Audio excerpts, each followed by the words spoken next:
Today we will learn how to write down a game of chess and how to memorize it easily. And you can follow along at home or wherever you are. All you need is a piece of paper and something for writing. And there are many reasons to write down a chess game and memorize it. It could be that you are playing a game against a friend and you would like to preserve it and study it at a later time. Maybe it's a famous game that you want to learn from, or something else entirely.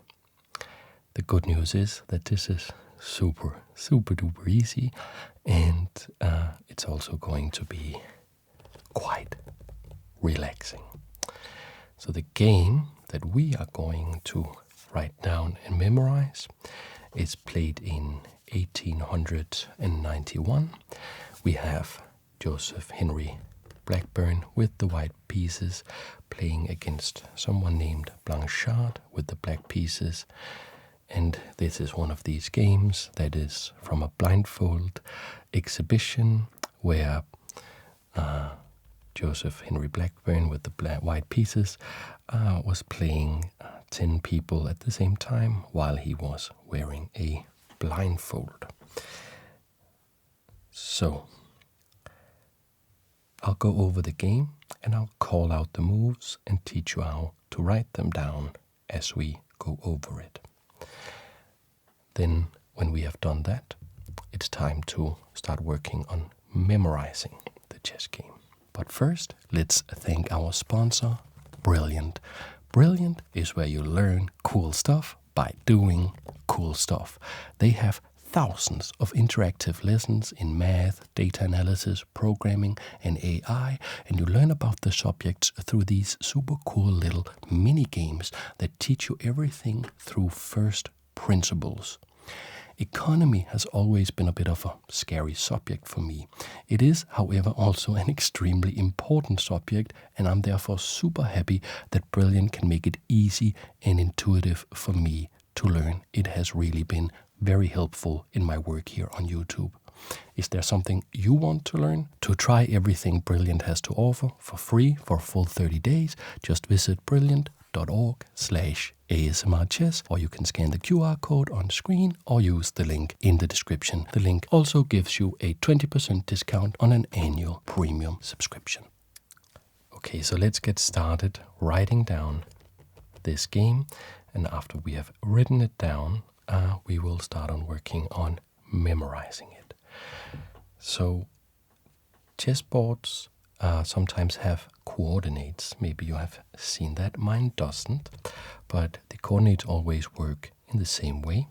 You see it from the white perspective, and you start in the lower left corner, and you say this is the A file, and then you give this A, B, C, D, E, F, G, and H.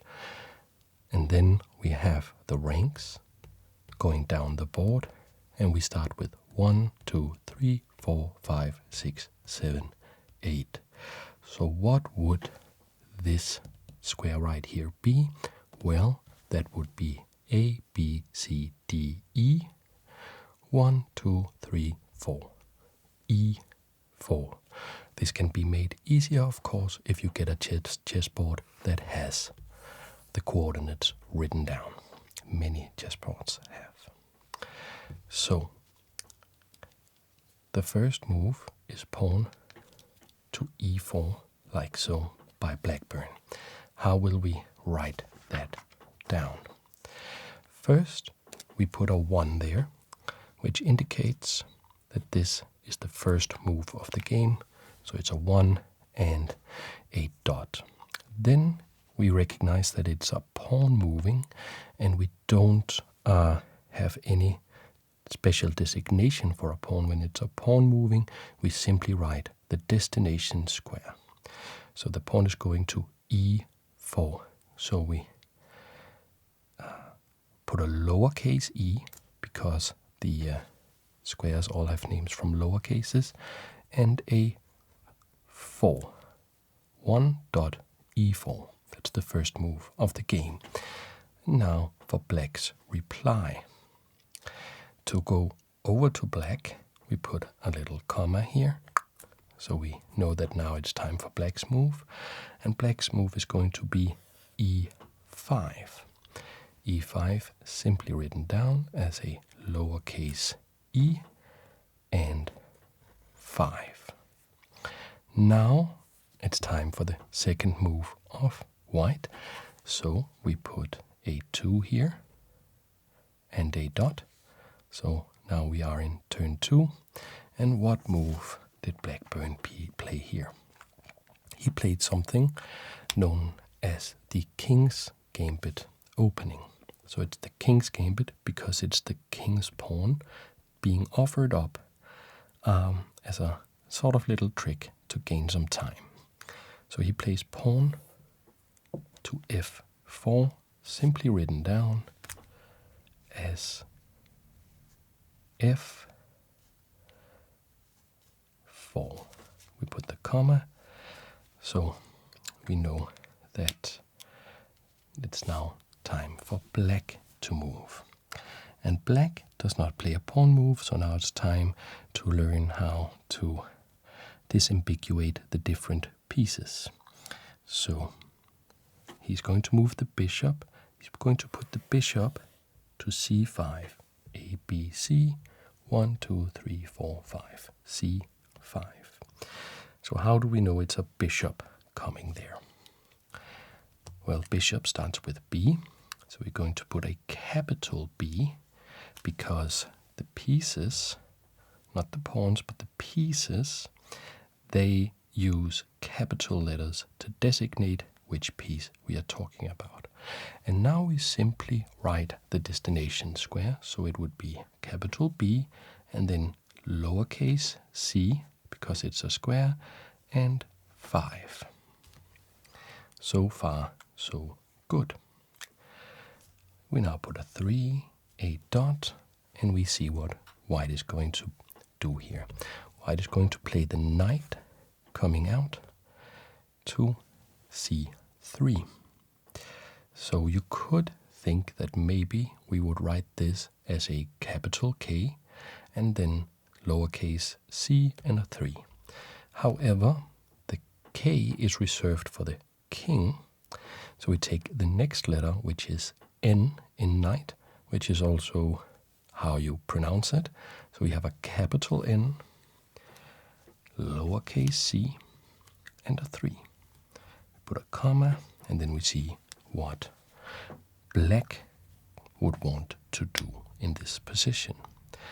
In this position, we get a knight move as well. So it is knight coming to c6.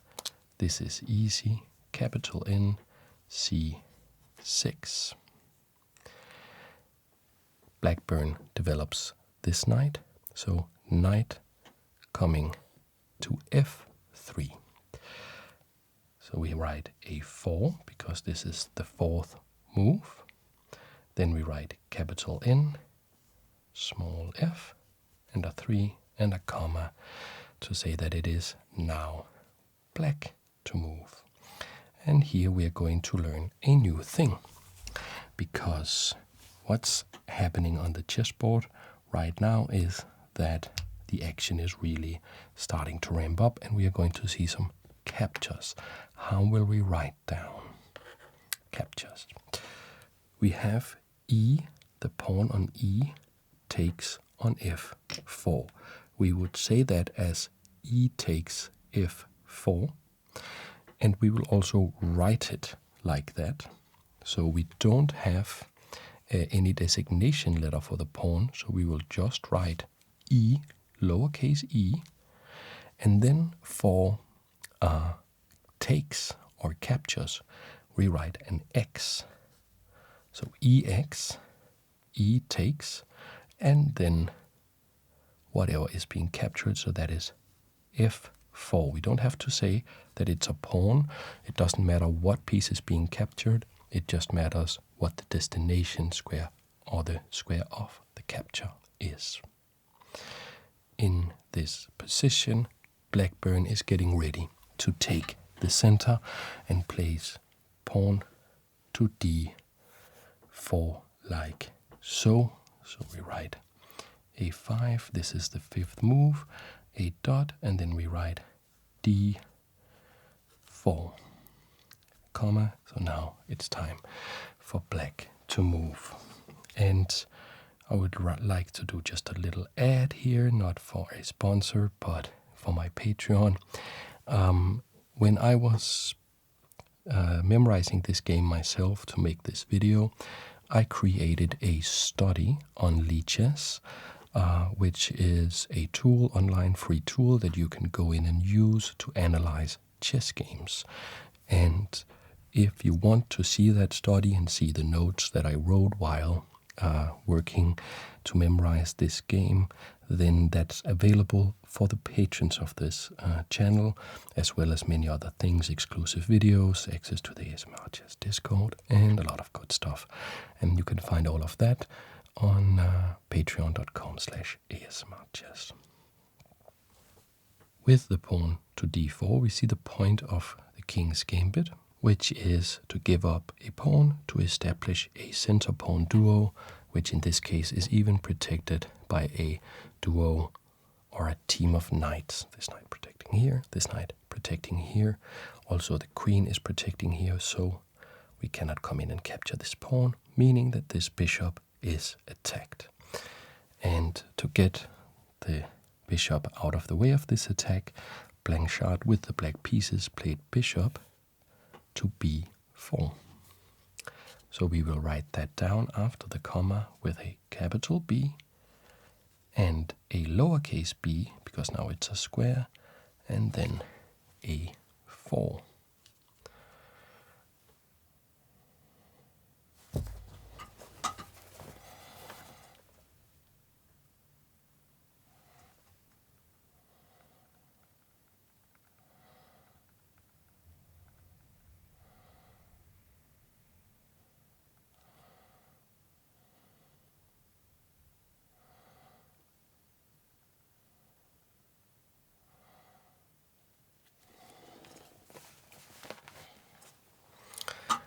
After this move, which pins the knight to the king so that the knight cannot move, Blackburne thought, okay, I gave up a pawn on f4, that pawn is gone, but I can get it back because it is currently undefended, the black pawn is, so he simply played bishop takes pawn on f4, so we write a 6, this is now the 6th move.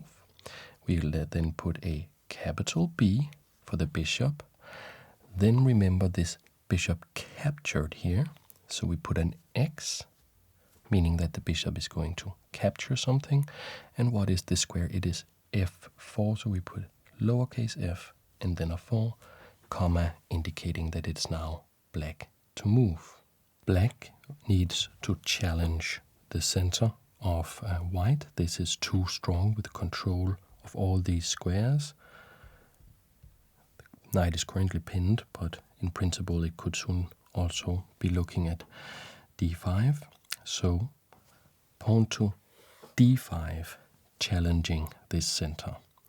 And this is made possible by the fact that this knight is currently pinned. So if pawn takes pawn, queen can capture the pawn and the knight will not be able to recapture, as it would expose the king to a check from the bishop, which is illegal. So we write simply lowercase d and a5 to get here. And what will Blackburne do?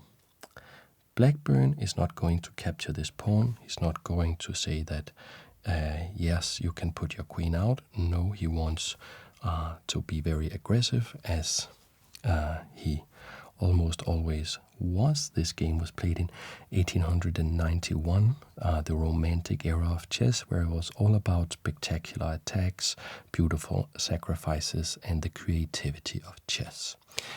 And that explains his move, which I also believe is the best move. Pawn to e5.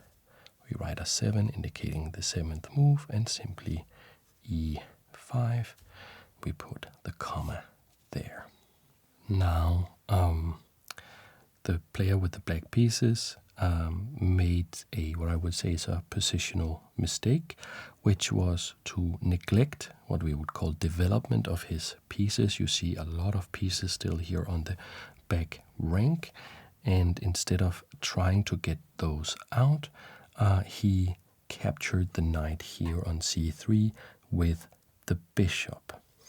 And we will see bishop takes c3, which is check. So we are going to learn a new thing now. This is check. So we write down capital B for the bishop, then an X for takes, then we have a lowercase c and a 3 designating this square, and to designate or show that this is a check, we will write a plus sign as well. On the 8th move, we write 8 dot, we will see B takes on c3. So we write that down, lowercase b, X for takes, lowercase c, 3 for the square, and a comma indicating that it's now black to move. Black put their bishop out, or his bishop out, to e6, overprotecting this pawn a little bit, probably anticipating a c4 move, which would further white's control of the center, possibly threatening even to capture here, and if captures, bishop captures.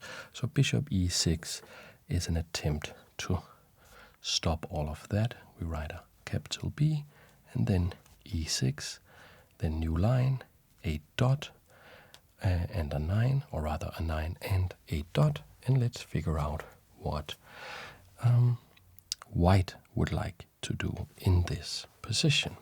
Well, Blackburne thought, okay, putting the light squared bishop out, great idea, I will do the same, and place bishop to d3, a very nice diagonal for the bishop, potentially looking at h7, which we will see be relevant in just a little while. This is quite a short game, which I recommend for practicing, so that you won't have to write down and memorize a very long game while you are still practicing your skills, but rather a short game makes it easier. So we write this down. This is capital B, and then d3. Nice and easy, no problems at all. In this position, Black thought, okay, I have some pressure on my h7 pawn.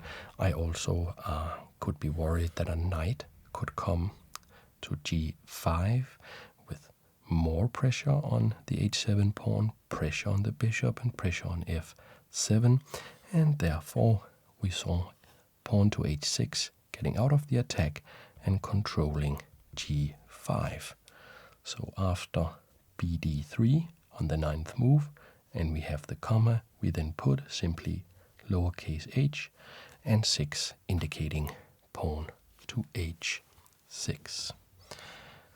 And now we will learn something new again, because in this position white castles to the king side, seeing that only the king side is available, the queen side is not available. So the king goes 1, 2 squares, and the rook goes on the other side. So we put a 10 indicating the 10th move, and then we write O-O,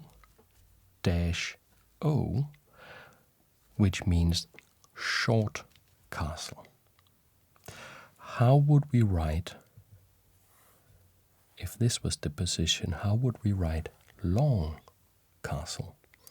Well, if we use 2 O's for short castle, we will use 3 for long castle. So long castle would be O-O-O. So that's how you do that. But we have O-O because the king castled to the king side, or castled short. And in many Blackburne games, castling the king like this is about getting the rook active on the f file, which you can see is semi-open in this game. And now we will learn something new again, because in this position Blanchard with the black pieces played this knight to e7. But if we just write capital N e7 and we go over the game, it's not going to be obvious if it's this knight that is moving or if it is this knight. So we will need to disambiguate the knight. And we can do that in two ways. So first, we know that it's a knight moving. So we will write a capital N like so. And then we will see that it is the knight on the G file that is moving to e7 and not the knight on the C file that is moving to e7. So we will write knight capital N, and then we will write a lowercase g, because now this is the G file we are talking about. So now we have disambiguated the knight, and now we can simply write d7, the destination square. But it could be the case, let's say that this was somehow the position, that we would have two knights on the same file. The knight on G to e7 would not work, because we wouldn't know which one. But then we would simply say we will use the rank instead, and we would say the knight on 1, 2, 3, 4, 5, 6, 7, 8 is going to e7. So we would write knight capital N 8 to e7. If we don't need to do that, we will start out with the file. So it is knight on G to e7 like this. Now we are at the 11th move, and we are actually getting pretty close to the end of the game already. So here Blackburne played rook coming to b1.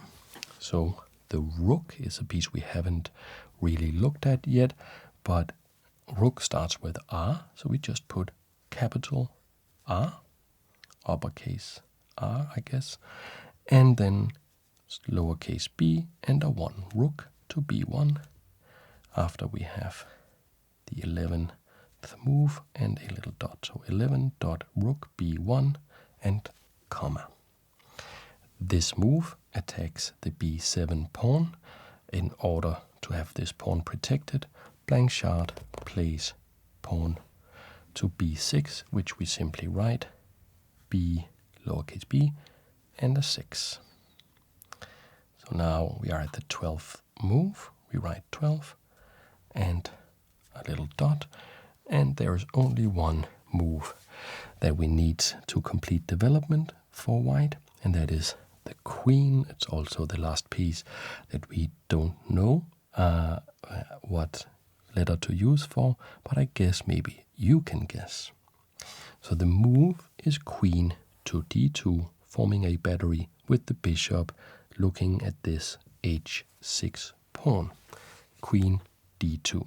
The first letter of queen is Q, so we write uppercase Q, a capital Q, and then simply lowercase d and 2 and comma to indicate that it is black to move.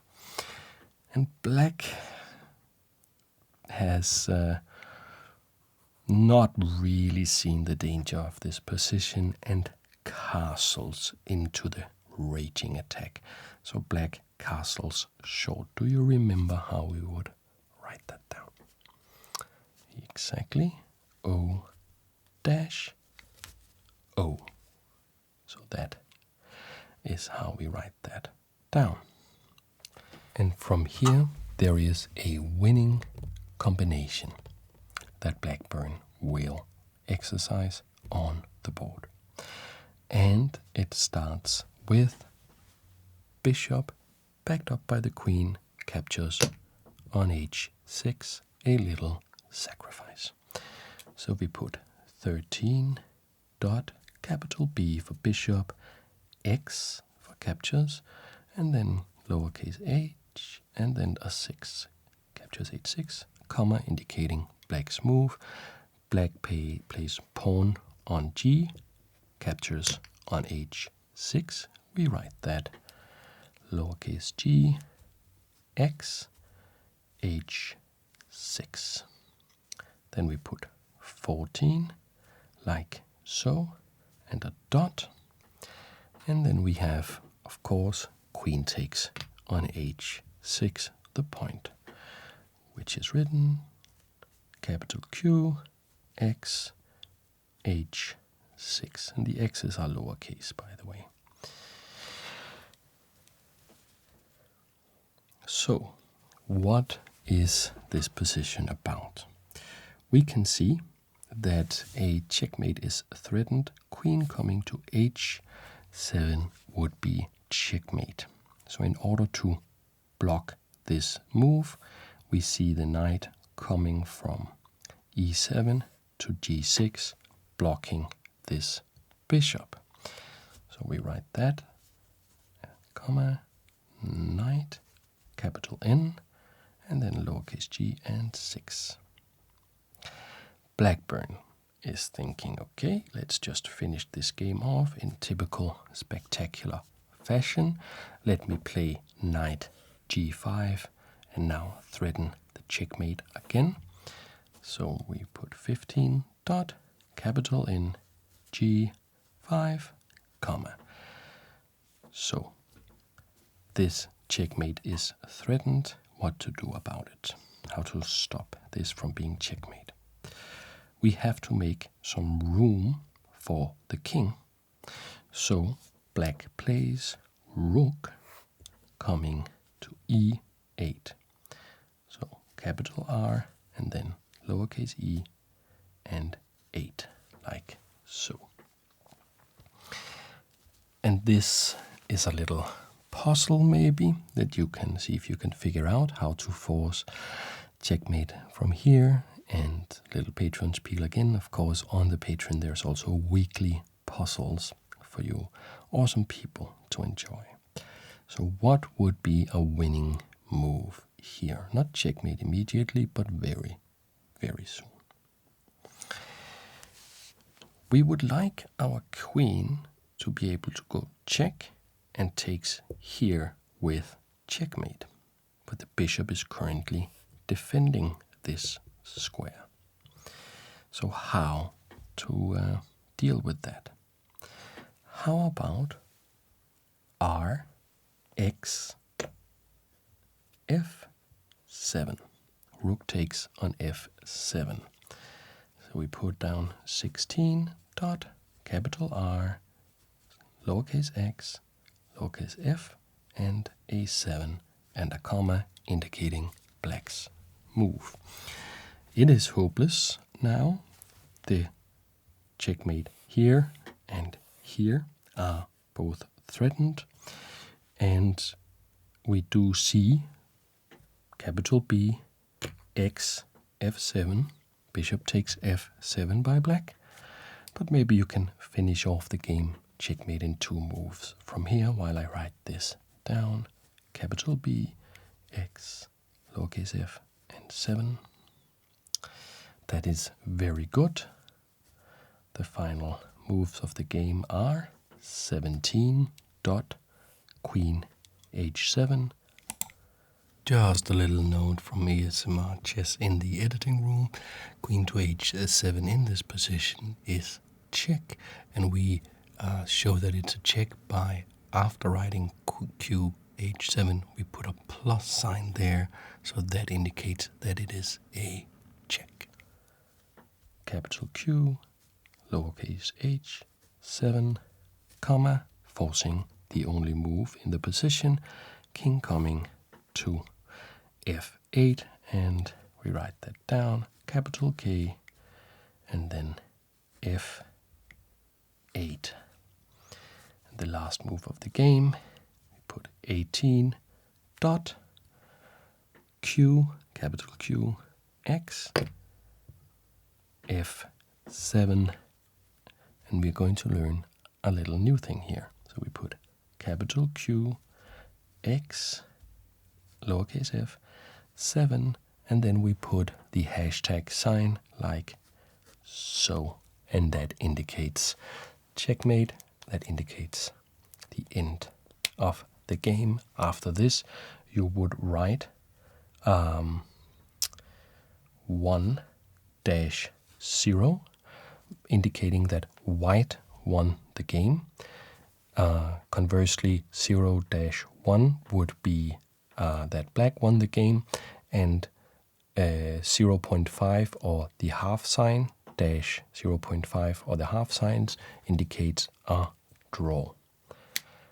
Fantastic. So now you know how to write down a game of chess, and you can now, if you are the proud owner of a chessboard yourself, maybe even go to the starting position with your game written down along with me, or you can follow along in your head, or you can just go to sleep, because this is not homework and you can do whatever you damn well please.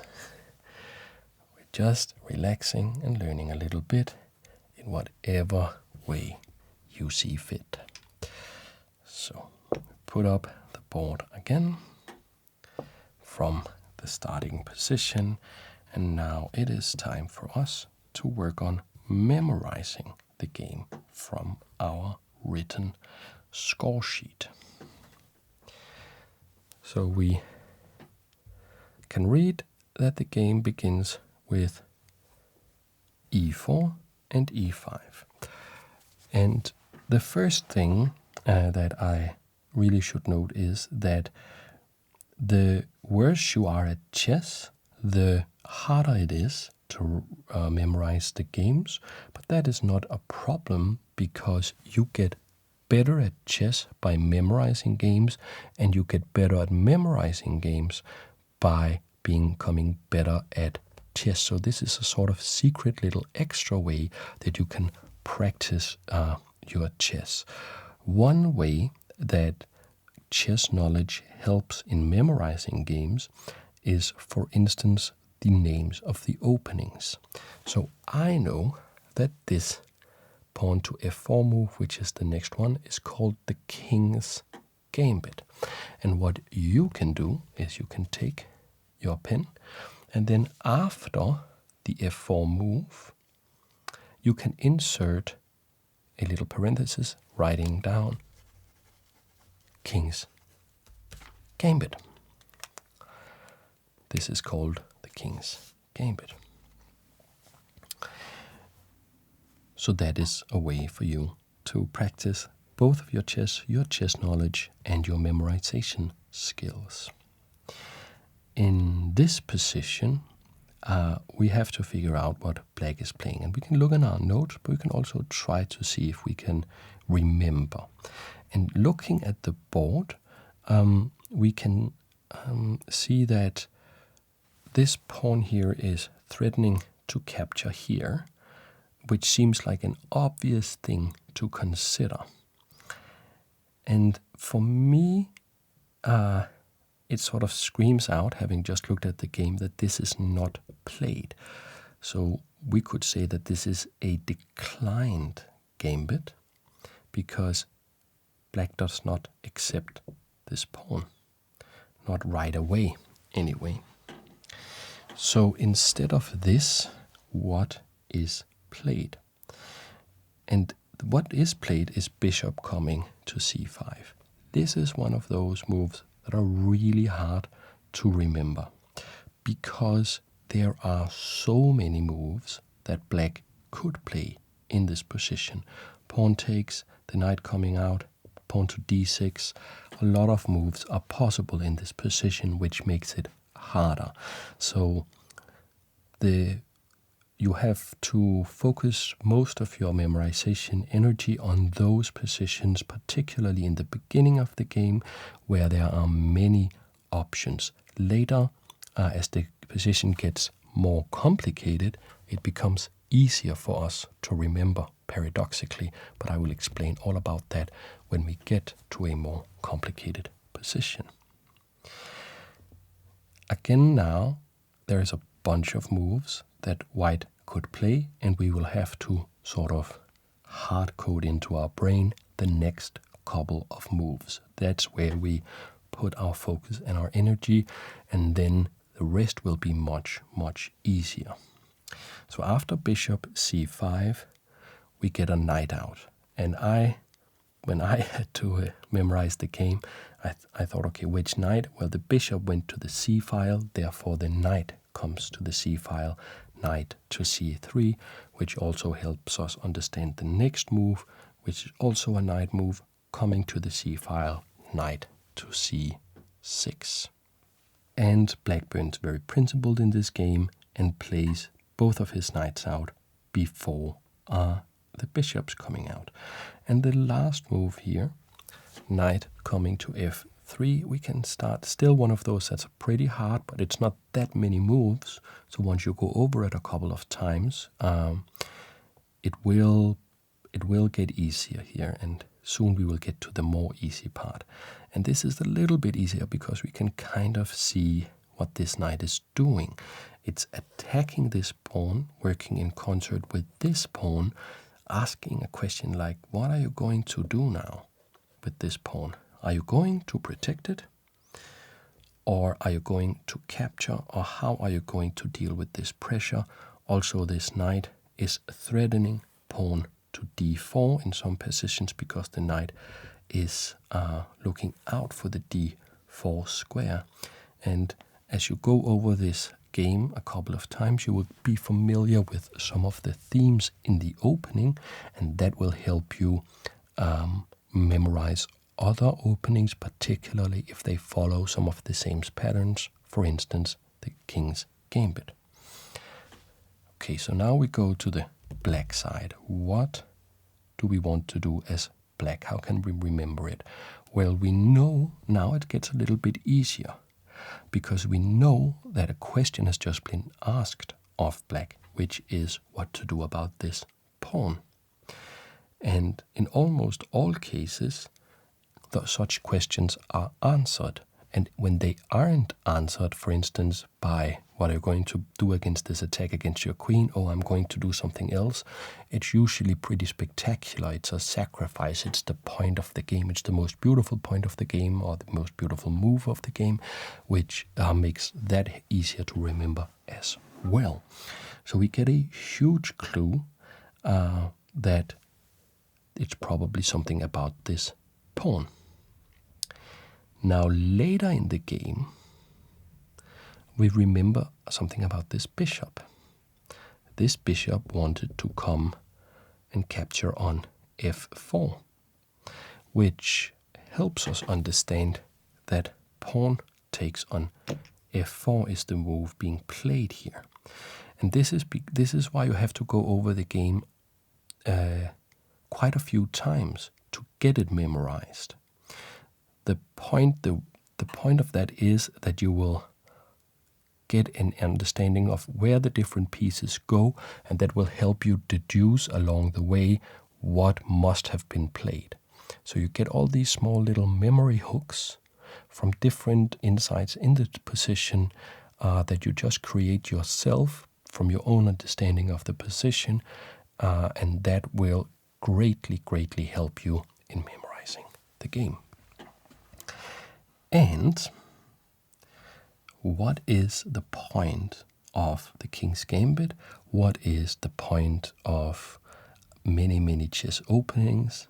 It is to establish the center pawn duo, and with the pawn on e capturing away from the center, there is no longer as much control of d4, which gives us a huge clue to what white will play, which is pawn to d4, since this is the point. And you can see how this is getting easier, and trust me, every single time you go over the game and think about it, then it will get easier and easier and easier. The trick really is that you, in most cases, don't remember the specific move. You remember the flow of the game. You remember things like, okay, the bishop is attacked, so where is it moving? Well, I remember something a little later along the line that it wasn't back with the king, or could be moving forwards maybe. Okay, let's see. Oh yeah, this feels right, because didn't the knight didn't this bishop pin the knight, and didn't it actually end up capturing it? And that will just get easier and easier and easier and easier every time you go over the game. So bishop to b4 is the move, pinning the knight to the king. So here's a little different memory technique. Sometimes what you can do, if you are not sure about the position, is you can use your own chess knowledge, which may be very limited, or you may be a very strong player, or somewhere in between. But engaging your own brain to figure out, if you can't remember right now what white played, what is something you would consider playing in this position. And by doing that, even if you don't end up finding the right move, you are thinking about the position, which internalizes it for you and makes it sink deeper and deeper into your brain until it will become second nature, and you can reach a point where you have memorized this game to such a deep level that you will never ever forget it. It's a pretty cool party trick to produce a chessboard and show a famous chess game. It's great fun as well. I do that a lot, particularly on this channel, of course. So if you're thinking about the position and you're thinking, okay, is there something I can capture? Maybe you will notice that this pawn can be captured by the bishop. And that is indeed the move played. So there's a little inroad into figuring that out there. Now from this position, we have this absolute domination of the center by white. And this has to be challenged. This really, really has to be challenged at this point of the game, which, if you are a less experienced chess player, is less obvious. And the more experienced you become, the more obvious it is that this center control that white is going on absolutely has to be challenged immediately, preferably, because otherwise you will get run over. How to challenge the center? Well, we were thinking about this bishop earlier and thinking that this bishop was pinning the knight to the king, so that the knight can't move. Since that would be illegal, it would expose the king to a check from the bishop. Not legal. And is there something about that, about this relationship, about this knight not being able to move? If the knight's not able to move, it cannot go here. It's no longer attacking here. So that's a little memory hook again, to think, okay, this square, something about this square, can we maybe put something there to challenge the center and exploit that this knight cannot come to d5. Pawn to d5 is the move here. Again, we get a huge clue to what the next move is going to be from this move, because this move asks a question. It's threatening to simply come in and capture here, exploiting the fact that this knight cannot recapture because of the pin. So we are going to rack our brain by first seeing if we know of any way that white could respond to this question, answer this question, and if some of them feels more right than the other. I'm going to pose a question to you. Two ways to deal with it. One, pawn takes pawn, allowing queen takes pawn, and the other, pushing the pawn forward. which of these two options seem the most right to you. And that is correct. He pushed the pawn to e5, pawn to e5. Here again we have sort of a hard move to find because white has a great many moves that white could play.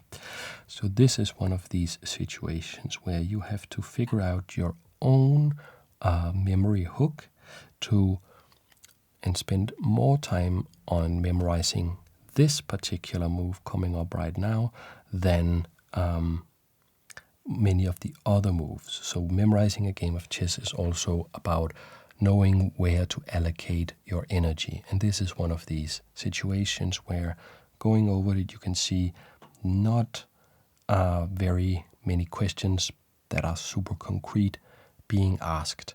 So we don't have that many clues as to what black plays.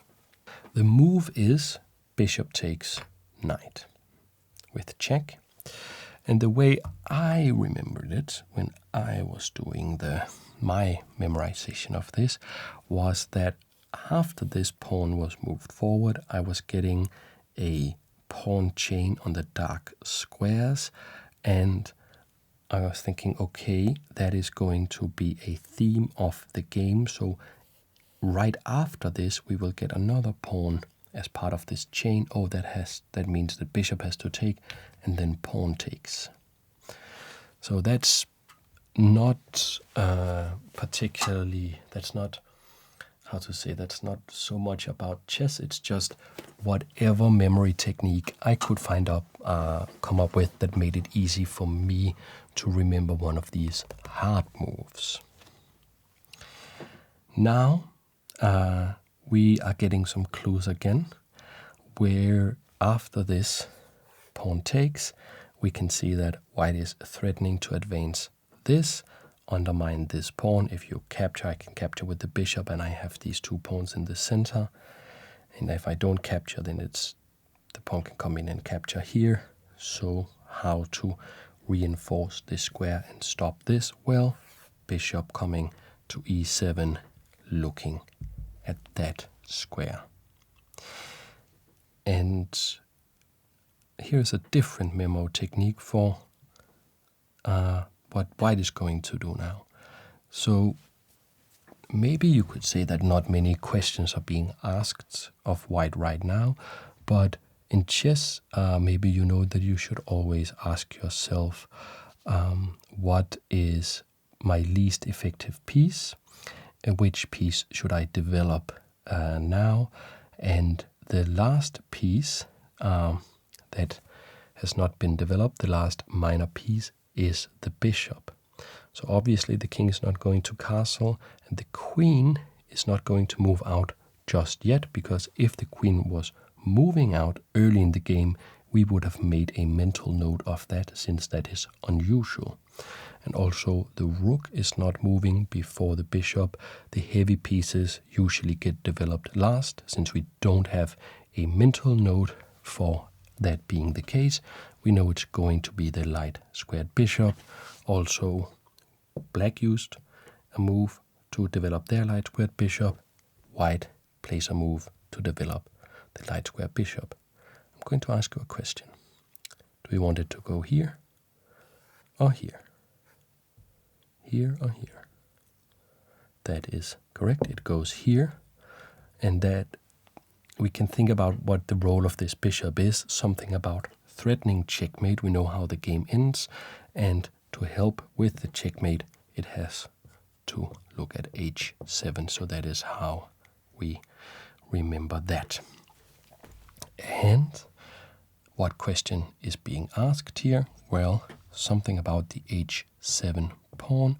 Also, we can see that we can use our general chess knowledge to see that a ferocious attack against the king could be coming very, very soon. So what about the h7 pawn? Moving it to h6, getting out of the attack of the bishop, and also stopping any knight coming to g5. With the pawn on h6, we see that here is a little bit of a weakness. And the spectacular fashion in which the game ended with a bunch of sacrifices here means that it may be not, too difficult to figure out the next move. Okay, so now we see pawn to h6. So after pawn to h6 here, the first couple of times I was going over the game, I had a hard time understanding that it was not queen d2 immediately exploiting the potential weakness of this, because I was remembering the beautiful sacrifice at the end of the game with bishop takes, pawn takes, and queen coming in. And I ended up remembering that in here, that is not the move that is played. And I know that if that is not the move being played, it is not that hard to figure out what move is being played, because we have almost complete development. What's the most natural move to play in this position if you're not playing queen d2? And that is correct, O-O, castles short. We know, because we remember the spectacular checkmate at the end of the game, that the king, black king, is going to end up on the king side.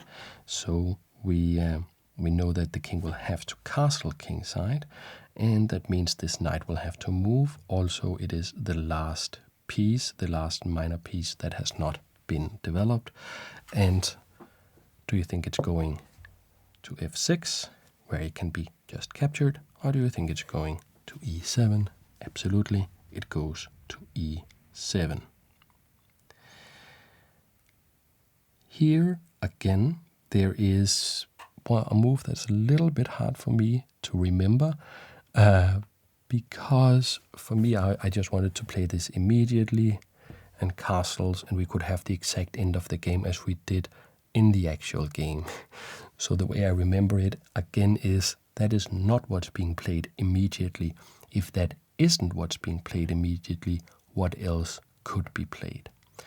Well, every single piece of whites, every single piece on the back rank moves in this game. It's also a little just memo hook that I put inside my brain. Every single piece move at least once, and that helps me to figure out, okay, before I play the queen d2, there is something else.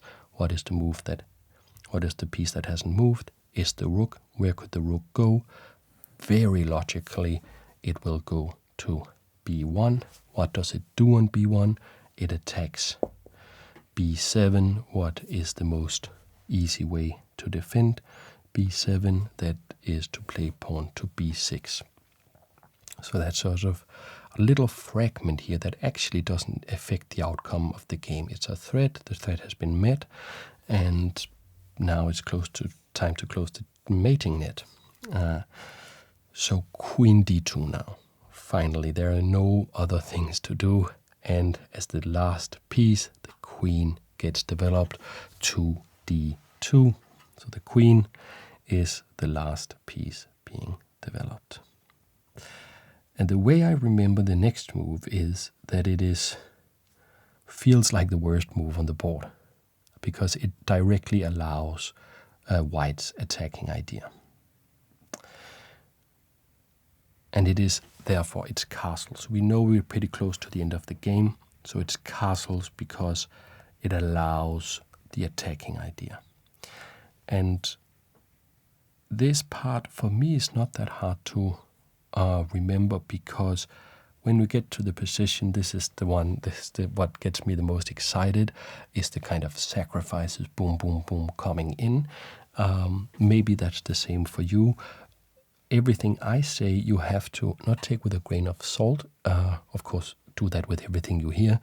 But what I mean to say is adapt it to your own psychology, the way your particular memory works. These are general techniques that tend to work for me and most chess players, but massage it into something that makes it as easy as possible for you, for the individual, unique person that you are. For me, this position just screams bishop takes h6, and it's not hard to remember what the response is, because this pawn is attacking the bishop. The question is being asked, what will you do about me just capturing it? Okay, pawn takes bishop, and what do you think was played here? Exactly. The point of this whole thing is to come in with the queen and capture here as well. So after this, we are in an extremely forcing situation. The queen is threatening to come to h7 with a checkmate backed up by the bishop. And actually it's not super difficult to figure out what is played here, because there's not that many moves that are even possible in this position. You have to block this diagonal in some way. So you can do it with the bishop, with the knight coming here, or with the knight coming here to g6. Which one do you think it is? Right, the knight coming to g6. As white, we want to now ask another question of black. We want to threaten checkmate. We want to open up this rook, because we remember something about this rook playing a key role at the end of the game. How can we achieve all of those things? With knight coming to g5, threatening the checkmate again, opening up the rook. How could you try to stop queen h7 from being checkmate? If you think about that for a little bit, you'll find out that it's actually not hard, because you almost don't even have to remember. You can just calculate and see that the only move that stops this from being checkmate is either to capture the knight with the queen, just giving up the queen for nothing. So probably not that, even though that's the best move. It is hopelessly losing, but maybe hoping that black will or white will miss the checkmating idea. Instead, this move is the only alternative to just throwing the queen away, giving an escape square here for the king, so that the queen cannot come in here and capture with checkmate. And why can't it come in and capture with checkmate? Because the bishop is protecting the f7 pawn. So how do we deal with that?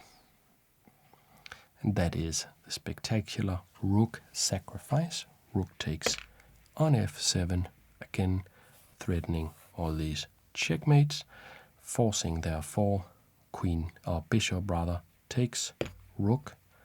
The only thing to delay checkmate for one more move, but here is checkmate in 2 that you can calculate yourself. You don't even have to really memorize it. Queen comes here on h7, that is check. King goes to f8, and queen takes on f7 is checkmate. And that is my advice for how to memorize a game of chess. And I hope you also enjoyed learning how to write down a game of chess. In general, I hope that you had a nice and relaxing time with this video, and I hope that I will see you in the next video. Thanks for watching. Bye.